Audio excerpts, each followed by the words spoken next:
Bonjour, très chers frères et sœurs. Merci de me recevoir chez vous. Je suis votre frère, le docteur Raphaël Ekamba. Merci pour les commentaires, merci pour les likes, merci pour le partage. En tout cas, je vous en prie de partager cette vidéo. Vraiment partager. Peut-être ça peut arriver chez Monsieur Martin Fayoulou, chez Monsieur Epenge surtout. Beaucoup de gens qui sont derrière M. Martin Fayoulou parce que M. Martin Fayoulou a fait encore du Fayoulou. Comme on dit, laissez Fayoulou faire du Fayoulou.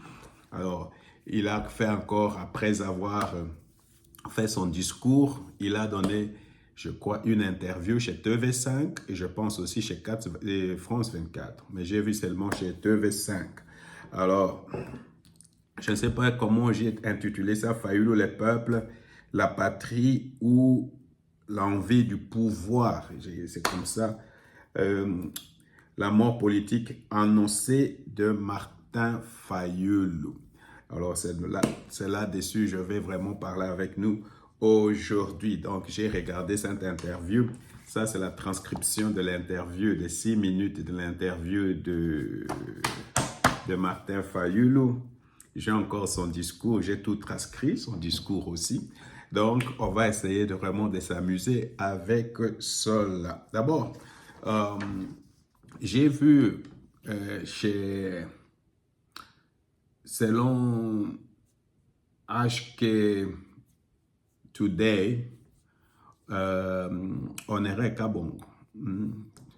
Alors, il a dit que la rencontre entre Félix et Martin Fayoulou, Félix Antoine et Tshisekedi Martin Fayoulou aura lieu cette semaine. Ça peut être aujourd'hui, ça peut être demain, ce week-end, je veux dire, ou la semaine qui vient. Ça peut être aussi le week-end de la semaine qui vient, mais cette rencontre-là aura lieu cette semaine. Alors, lui dit qu'il a des sources de droite, de gauche qui lui donnent cette information-là.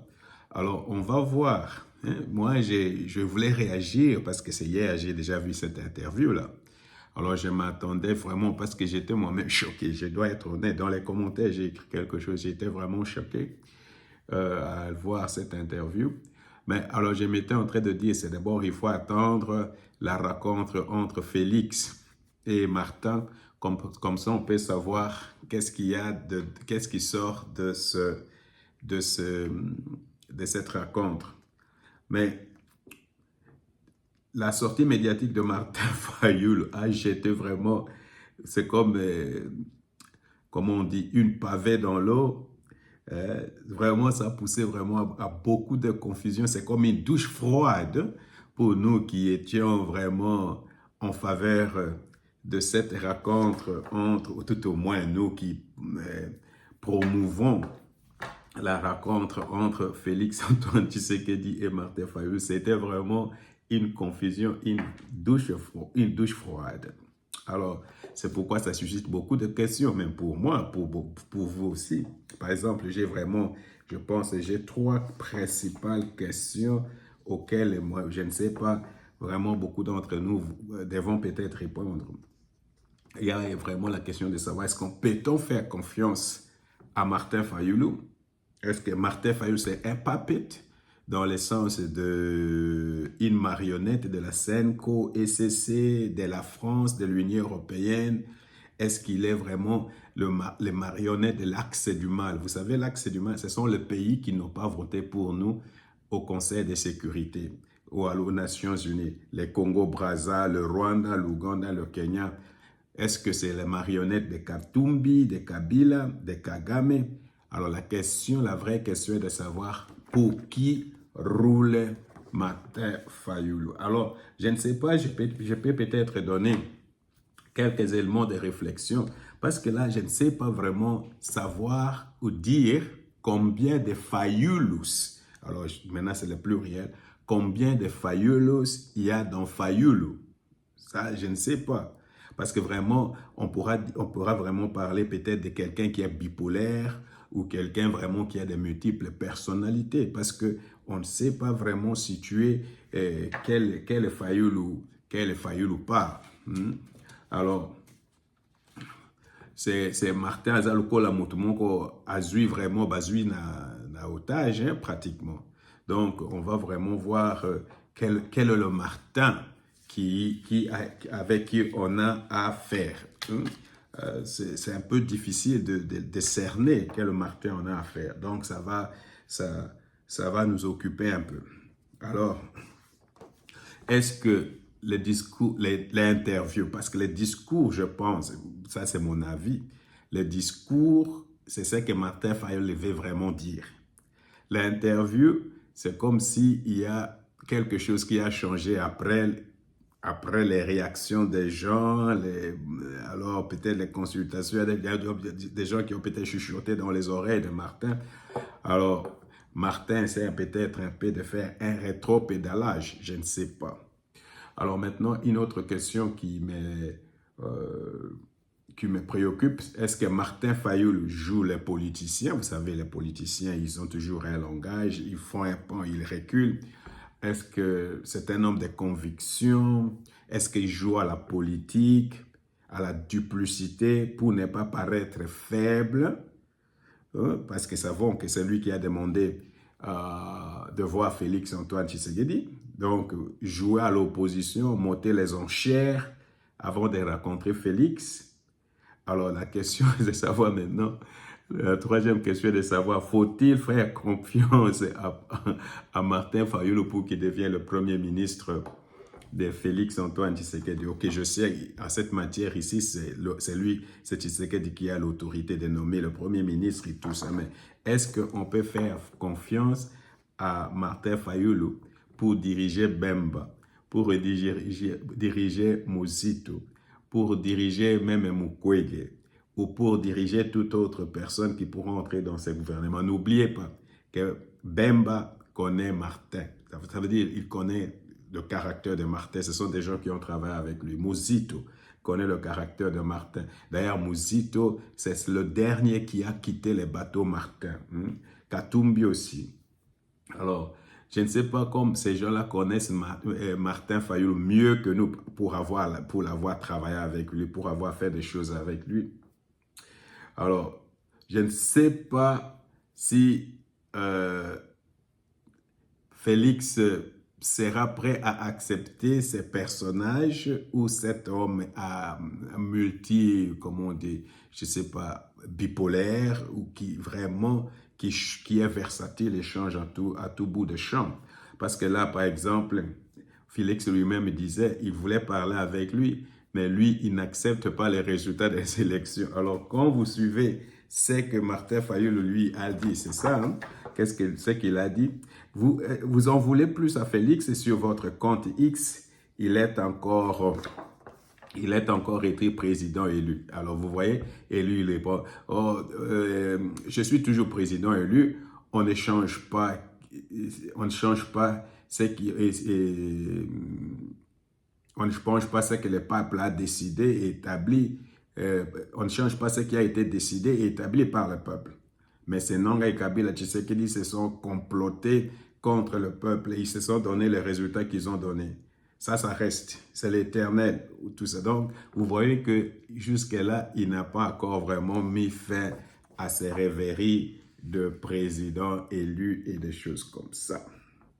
Alors, ça nous amène vraiment à se poser la question si une personne comme ça, qui a beaucoup de difficultés à voir les choses, même si vraiment ici, je crois, il a dit quelque chose que je trouve un peu intéressant dans l'analyse, parce qu'il dit, cette crise va amener à la balkanisation de notre pays. Je ne connais pas, je connais ce qui se décide pour ce pays. Je ne peux pas assister, moi, vivant, que ce pays soit balkanisé. Pour cela, j'ai pris mon bâton de pèlerin pour consulter les évêques, le pasteur et tout ça. Donc, poussé à être à la tête de l'organisation du dialogue congolais. Ça, c'est un problème. Parce que je ne sais pas maintenant, il y a la Senko qui dit ce sont eux qui sont les pères, hein, de cette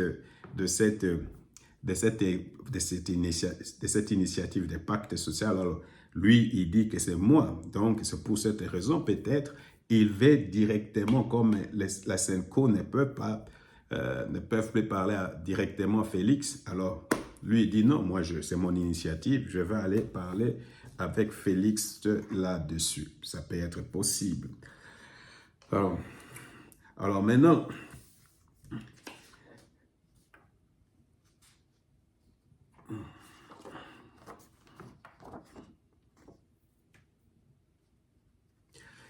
peut-être une autre question qu'on peut se poser vraiment est de savoir, est-ce que Martin Fayoul est devenu fou? A-t-il encore toutes ses facultés mentales intactes? Ou parce qu'il y a un traumatisme crânien. Et ça, le qui marteau, donc, à côté de comment il a tout perdu. Parce qu'on ne peut pas tenir un discours comme celui qu'il avait tenu le mardi, et le jour suivant, dit complètement autre chose. Alors, je ne comprends pas, c'est pourquoi je dis, je ne sais pas combien de Fayoulou il y a dans Fayoulou. Alors maintenant, je vais commencer à parler de quelques observations et puis je vais arriver à ma petite conclusion sur ce sujet. Alors, je fais d'abord une observation générale. Et dans cette observation générale, je constate que les discours que lui il avait fait étaient vraiment courts, précis, concis, avec un but clair. Et ce but clair, c'était sauver le Congo de la balkanisation. Comment lui, il avait dit ça? Vous savez, ça c'est le discours. Vous avez le devoir de ne pas laisser notre génération, il parle à Félix, vous avez le devoir de ne pas laisser notre génération être seule qui aura vu le Congo se désintégrer. J'en appelle à un sursaut d'honneur et de responsabilité. Je veux vous voir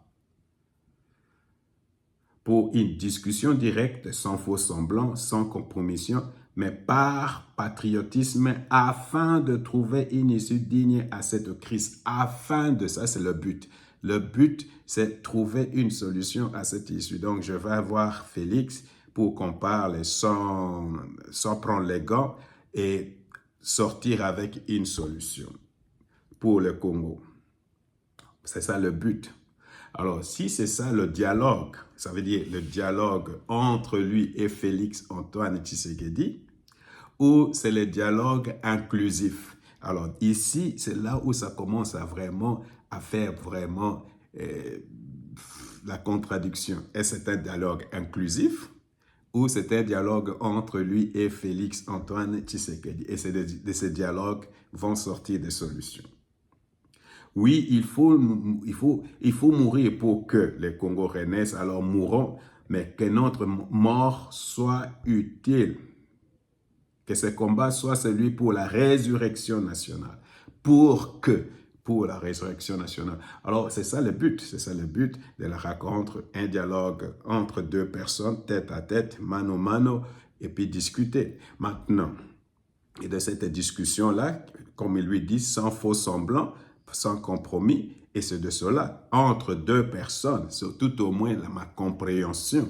Maintenant, lui, Félix, et lui, Martin, élargit dans son interview, il parle maintenant d'un dialogue inclusif. Un dialogue que lui, il a chapeauté parce qu'il a dit, il a pris son bâton de pèlerin, il a convaincu les pasteurs et tout ça pour qu'il y ait un dialogue. Et c'est là où ça commence vraiment à faire problème. Parce qu'on quitte des cadres tout à fait restreints à un cadre général où on doit faire l'inclusion de tout le monde. C'est pourquoi, je ne sais pas, le problème que j'ai avec Fayoulou dans tout ça, c'est que Martin, c'est comme s'il ne veut pas entrer dans l'histoire. Il ne veut pas entrer dans l'histoire de ce pays. On te donne vraiment la possibilité de devenir grand. On te donne la possibilité d'écrire, de faire partie tout au moins, d'écrire l'histoire de ce pays. On te donne cette possibilité-là, mais il est en train lui-même de compliquer les choses avec des déclarations qui n'ont ni tête ni queue. Alors, j'ai l'impression pour moi, si Martin ne prend pas vraiment cette possibilité d'écrire l'histoire, parce que l'histoire du Congo est en train d'être écrite maintenant. Si Martin ne veut pas prendre part à l'écriture de l'histoire, basta. Basta qu'il se casse. C'est tout ce qu'on peut dire. Il peut se casser.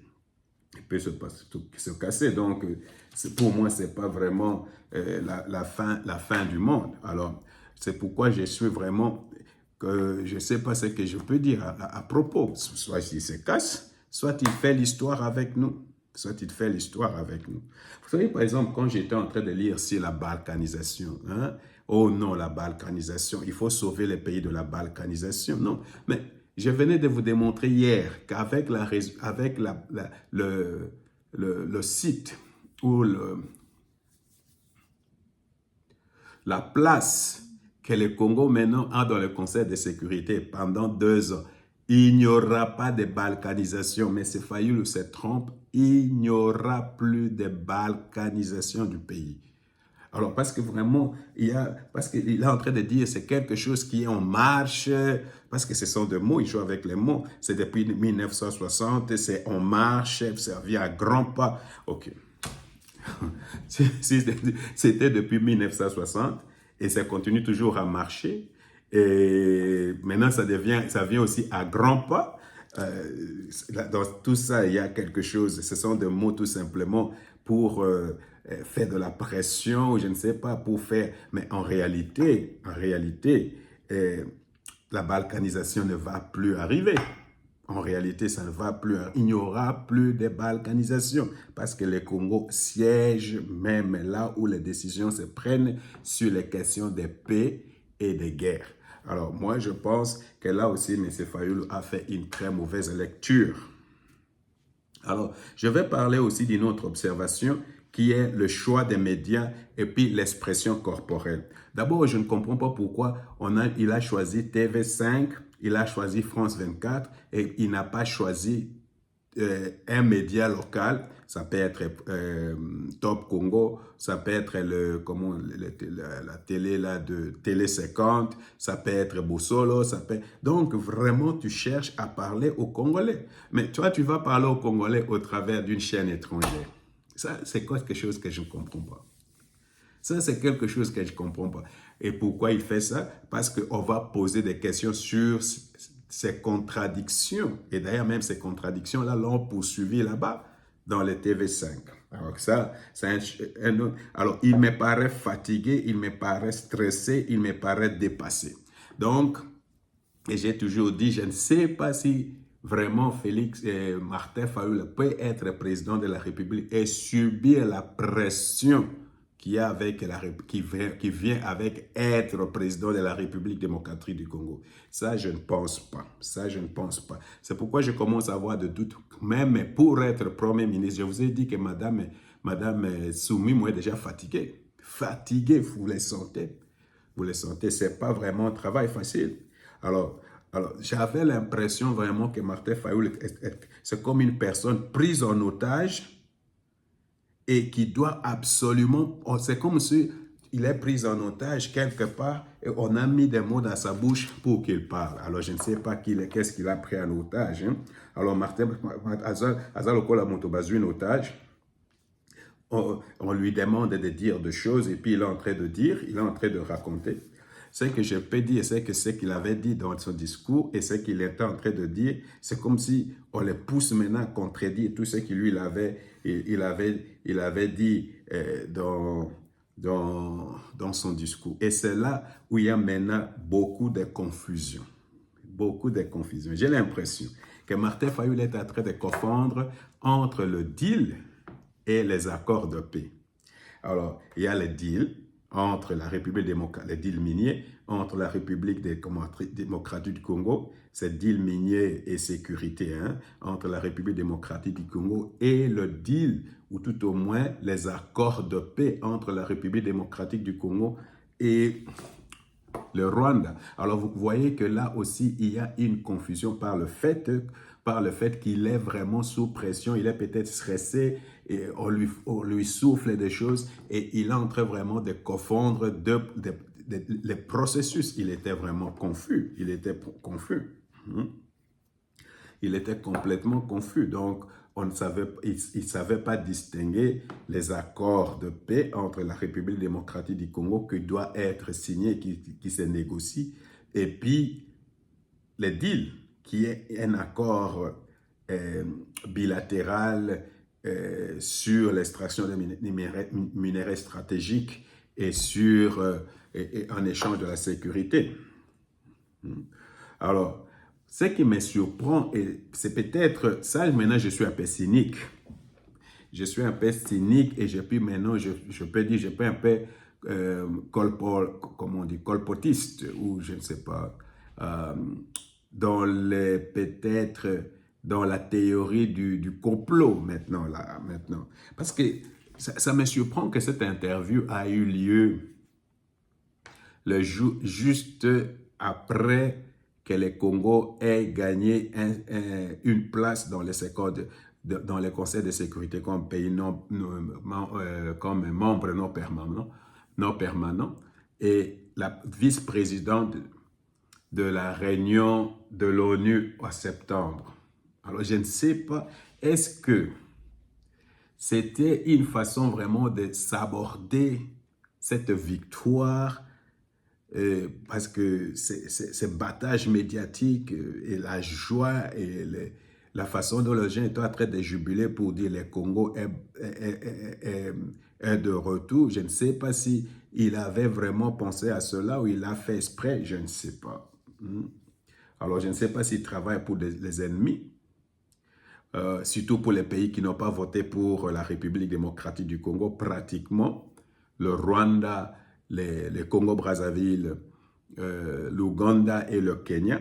N'oublie pas qu'à part l'Angola, ce sont les pays qui ont été visités par la CENCO et CC.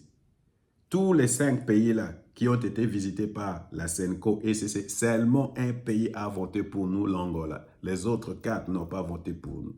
Alors, je ne sais pas si je suis dans le bon, mais je m'imagine que comme ils sont là, c'est l'axe du mal, c'est l'axe vraiment du mal, c'est l'axe, c'est vraiment, ce sont des pays diaboliques, ce sont des pays des démons. J'ai l'impression maintenant vraiment, ils ne se cachent plus. Ils sont là pour saper et s'aborder tous les efforts diplomatiques de la République démocratique du Congo.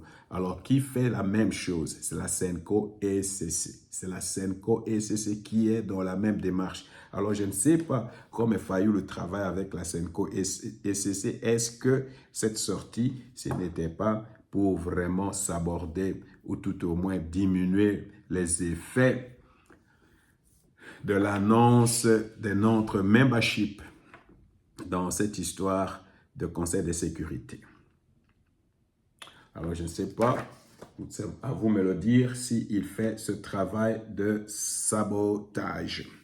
Alors, maintenant, je ne sais pas ce que je peux encore dire sur Martin, parce que là, je me pose aussi la question de savoir si Martin ne se trompe pas d'époque, surtout même dans la compréhension du conflit.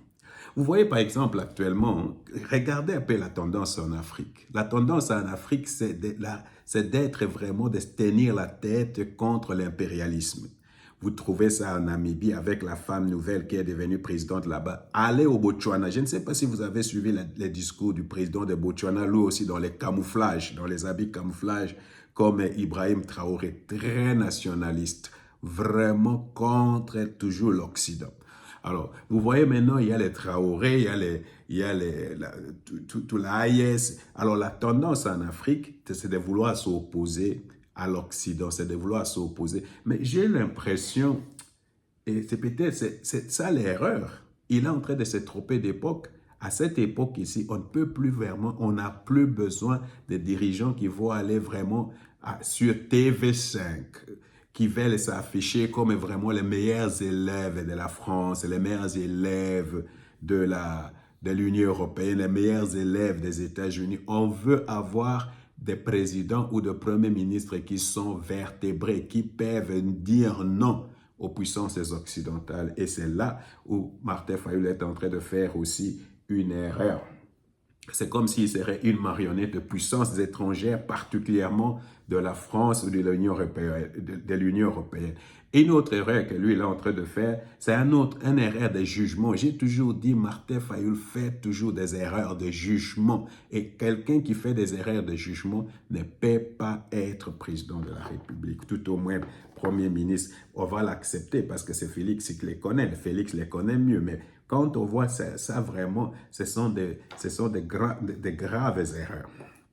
Par exemple, lui, il pense qu'il y a une crise politique, alors que lui-même, il parle dans son discours à l'égard de Nanga et à l'égard, où est-ce que je mets ça? À l'égard de Nanga et à l'égard de Kabila.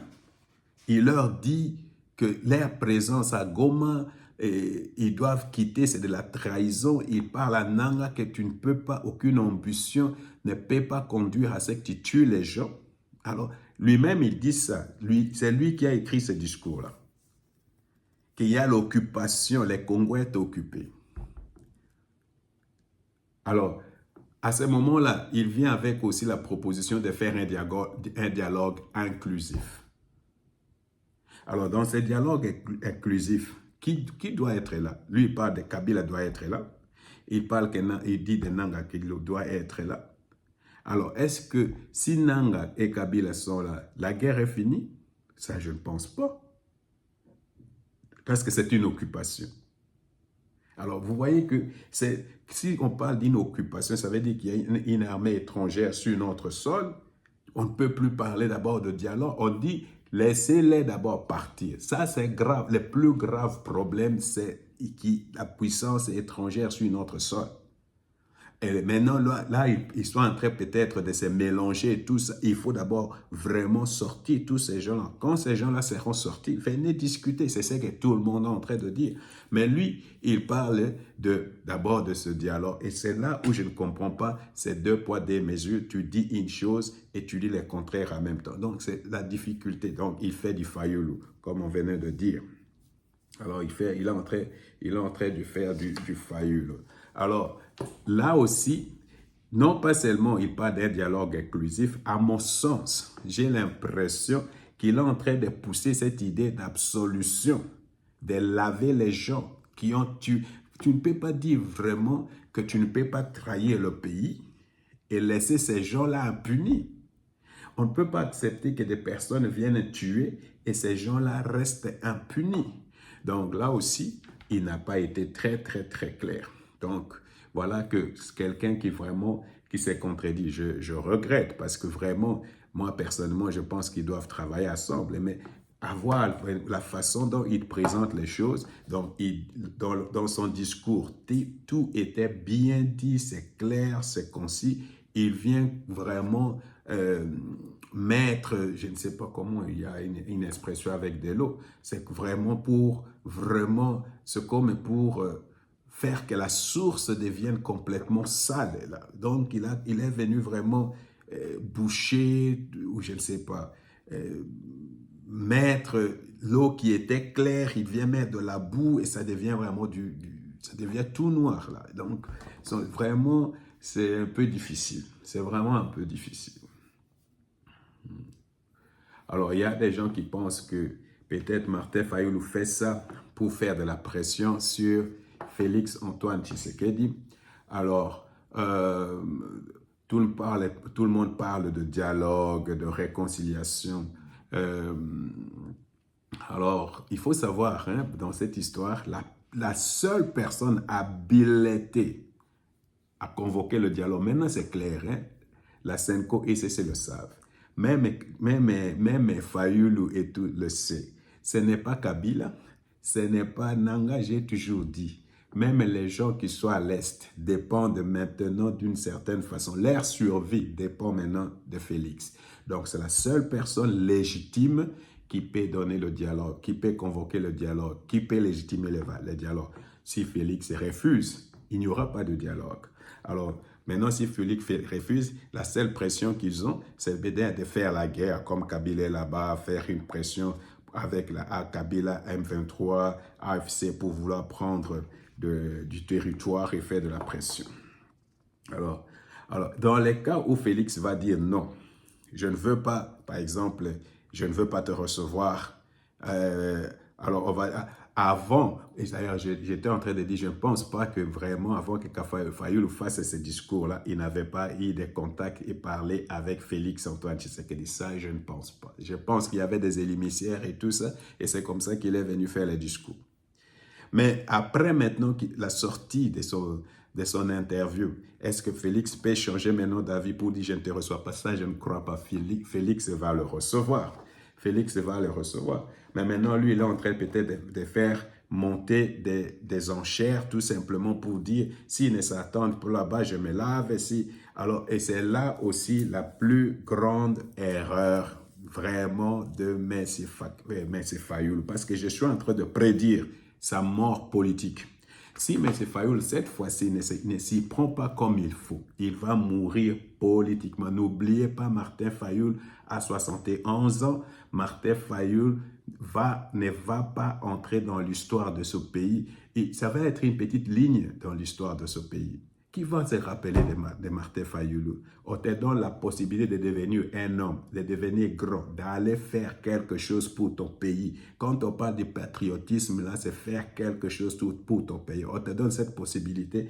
Toi, tu ne veux pas, tu veux seulement t'accrocher et faire les chefs de file, critiquer. Il va mourir de sa belle mort. Personne ne va plus s'occuper de Fayoulou. On va oublier. Donc, j'ai prédit la mort politique de Martin Fayoulou. C'est une opposition très légère. Elle va vraiment mourir de sa belle mort. Elle va mourir de sa belle mort. Alors, c'est pour cette raison, il faut que Fayoulou, cette fois-ci, prend de bonnes décisions. Il faut qu'il prenne de bonnes décisions. Parce que là, je ne sais pas ce que je peux dire de Fayoulou. C'est un homme inconstant, inconsistant, imprévisible, versatile, sans position, ne respecte pas la parole donnée. Je ne vois pas à lui un homme d'État. Je ne vois pas à lui un leader. Je ne vois pas de personnalité, ni de caractère, ni de jugement, ni l'endurance. Je parlais du stress, ni l'endurance pour être président ou premier ministre. Donc, je ne vois pas ça. Parce que vraiment, il risque de succomber sous le poids de responsabilité qu'on va lui donner. Parce que ce n'est pas facile de diriger le Congo. Mobutu l'avait dit, Félix peut le dire maintenant aussi. Félix peut le dire maintenant aussi. Alors, je constate seulement qu'il y avait beaucoup de réactions après le discours bien ficelé de Martin Fayoulou.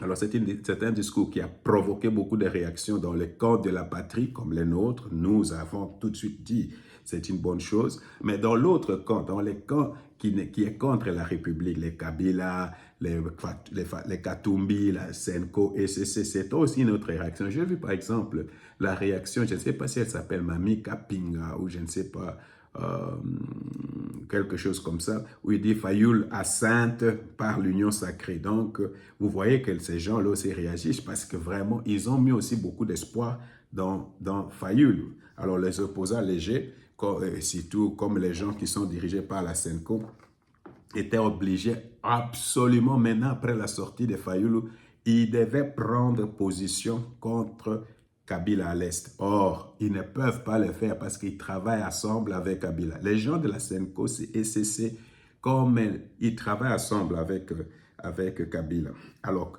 Fayoulou lui-même a dit, c'est son initiative, c'est lui qui a contacté les pères spirituels et tout ça. Alors lui, il va maintenant, il laisse les pères spirituels. Quand on ne veut pas recevoir les pères spirituels, moi-même, je vais directement là-bas pour parler. Alors vous voyez que tout à coup, les pères spirituels deviennent vraiment obsolètes. Leur initiative devient complètement obsolète. Donc il n'y a plus de raison pour eux de réclamer le dialogue. D'où la question de savoir qu'est-ce qui a poussé maintenant Fayoulou à faire ses rétro-pédalages. Je ne sais pas si ce sont ses enfants, c'est sa femme et ses enfants, peut-être Kouswanika, hein, peut-être M. Katoum, peut-être M. Kabila, peut-être les gens de la Senko. Peut-être les gens de la Senko.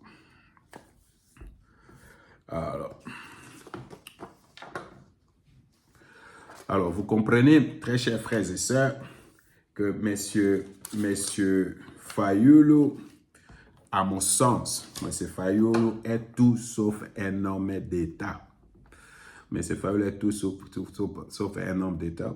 On lui donne la possibilité d'aider, de continuer d'écrire son nom à lettres d'or, surtout à cette période de l'histoire de notre pays où on a besoin de toute personne pour vraiment aider. Et si lui, il refuse, et il parle toujours au nom du peuple, au nom du peuple, au nom du peuple, s'il refuse maintenant, c'est que vraiment, il n'y a pas de raison qu'il parle au nom du peuple. Et tu ne peux pas nous parler de balkanisation, tu ne peux pas nous parler au nom du peuple. Non, c'est maintenant qu'il faut prendre des actions. C'est maintenant qu'il faut prendre des actions. Alors ça, c'est quelque chose que je trouve chez M. Fayulu qui est malheureusement, qui est malheureuse, je veux le dire, parce que lui il ne veut pas prendre les actions, il ne veut pas entrer dans l'histoire de ce pays. Et c'est le moment qu'il faut entrer pour écrire l'histoire de ce pays. C'est le moment des deux. Il doit devenir un leader. Il doit devenir un leader. Il doit montrer un peu de maturité politique, un tempérament, un jugement d'un leader. Hein? Il doit avoir, permettez-moi si tout pour nos sœurs, il doit avoir au moins des couilles pour dire surtout non à ses fidèles. Je vais vous donner l'exemple d'un leader. Un leader, ma définition d'un leader, c'est ce que j'avais eu quelque part, c'est que c'est quelqu'un qui se met devant, c'est quelqu'un qui voit, il ne suit pas son peuple, il ne suit pas le peuple. Par exemple, vous savez, il y a un moment, il y avait le président de la République, qui vraiment, tous nous étions contre les négociations avec les M23. Tous, moi le premier. Et un matin, il se met, il dit, je vais aller faire les négocier. Nous, on va négocier avec les M23. Ça, c'est un leader. Parce que dans la majorité, s'il avait demandé la majorité allait dire non. Mais il a fait les contraires. Il a vu, et tout à coup, c'est là aujourd'hui, on voit les M23, là où les M23 est aujourd'hui. Hein, c'est à cause de cette décision de vouloir négocier. Mais lui, s'il écoute seulement ce que la Senko dit, il écoute ce que les Kousouanik a dit, il écoute ce que sa petite église ou sa petite clique de fidèles écoute, non, mais il ne peut pas avancer. Il ne peut pas avancer. Alors, ça, c'est quelque chose de très important. Je pense aussi qu'ils ne doivent toujours pas parler au nom du peuple. Il ne faut pas qu'ils parlent au nom du peuple et qu'ils doivent laisser le peuple tranquille. Parce que tu aimes vraiment, si on aime le peuple, on ne peut pas aller donner des béquilles à Kagame. Parce que c'est que si vraiment il ne va pas chez Félix pour travailler avec Félix Santambre, pour combattre Kabila et AFC M23, s'il ne fait pas ça, il n'est pas pour le peuple. Il n'est pas pour le peuple. D'ailleurs, la seule chose que les unissent tous, c'est l'amour du pouvoir. Ils veulent avoir le pouvoir. Ils veulent avoir le pouvoir. Senko, c'est le pouvoir qui l'intéresse. Fayulu, c'est le pouvoir qui l'intéresse. Katoum, c'est le pouvoir qui l'intéresse. Kabila, c'est le pouvoir qui l'intéresse. Senko, c'est le pouvoir qui l'intéresse. Et toute l'opposition qu'ils ont à l'égard de Félix, c'est parce que c'est Félix qui a le pouvoir. Et c'est parce que Félix qui a le pouvoir. Et parce que Félix a le pouvoir, tout le monde s'oppose à lui. Alors, vous comprenez que vraiment la sortie...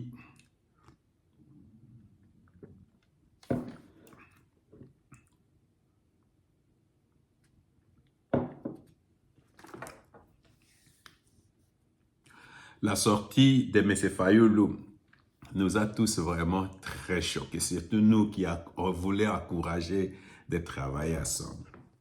Alors, est-ce qu'il va faire un bon premier ministre? C'est à vous de répondre à cela. Mais moi, je fais confiance au jugement du président de la République. Je répète cela. Je fais confiance au jugement du président de la République. Je fais confiance au jugement des conseillers de la République parce que souvent nous avons critiqué, mais souvent ils ont toujours pris des bonnes décisions. Le président de la République prend beaucoup de bonnes décisions qui m'étonnent moi-même. Et c'est pour cette question que je me remets vraiment à la sagesse du président de la République. Vous savez, j'ai été étonné parce que j'ai suivi une interview de Christophe Lotundu là. Et je pense qu'il était avec Kibambichin, toi et puis un journaliste de Géopolis, Kalenga, je pense, et on lui posait la question sur les immunités de Kabila, et c'est là où il a dit quelque chose qui m'a étonné, que la femme de Kabila disait que Kabila ne reçoit plus les immunités, ne reçoit plus les indemnités là, de 600 000 $ pour les sénateurs à vie. Mais vraiment, Lutundula a insisté pour dire vraiment qu'il continue à recevoir cet argent-là. Et c'est juste qu'à ce qu'on a enlevé ses immunités. Vous voyez combien il y a de la manipulation. Donc cette femme-là a menti. Parce que Lutundula dit allait demander au questeur. Les journalistes qui posaient la question étaient vraiment étonnés. Parce que la femme disait qu'on ne reçoit pas. Alors, quelque chose que j'ai encore vu tout à l'heure, c'est Kivu Morning Post. Il paraît que le général Luboya serait interpellé à Kinshasa. Il faut nous donner un peu les informations là-dessus parce que ça, c'est un bon général. On ne va pas interpeller les gens parce qu'il est sorti, il a critiqué la gestion et tout ça. On interpelle les gens. Je comprends, il y a la discipline militaire, mais ce n'est pas à ce moment qu'il faut aller faire vraiment chercher des poux là où il n'y en a pas. Donc, je pense qu'il faut peut-être un peu tolérant. Moi-même, je préfère qu'on arrête Moutamba, mais qu'on libère Général Luboya. Vraiment. Alors, j'ai voulu finir ici avec l'exemple de la guerre en Ukraine. Je ne sais pas si vous avez vu les succès de l'armée ukrainienne ces derniers temps. Moi, je ne sais pas, parce que c'est un petit pays qui est en train de lutter contre vraiment une puissance militaire et l'Ukraine est en train de faire des grands exploits.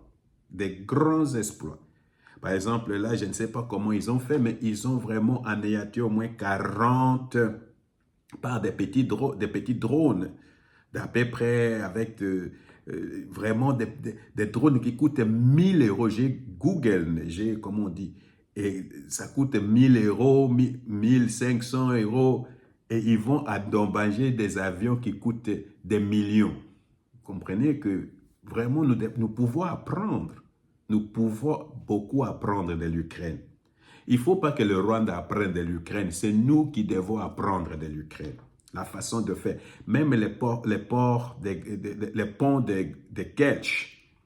Là aussi, ils ont fait des actions. Donc, je ne sais pas. Je pense que nous devons vraiment apprendre de l'Ukraine à terme de l'armée. Vraiment coopérer avec et comprendre parce qu'ils sont beaucoup plus avancés dans la guerre de drones. Dans la guerre de drones, ils sont très avancés. Ils comprennent comment manipuler les drones. Il y a l'Ukraine et puis il y a l'Iran. Alors, très chers frères et sœurs, Fayoul a fait du Fayoulou et on ne doit pas s'étonner. Alors, c'est comme je venais de dire, moi je fais confiance au président de la République et j'attends quand il va sortir ce qu'il va encore dire et on va en parler. Alors, mais je vous prie cette fois-ci vraiment de me donner un peu plus de vues et un peu plus de commentaires et un peu plus de partage. Que le Seigneur vous bénisse.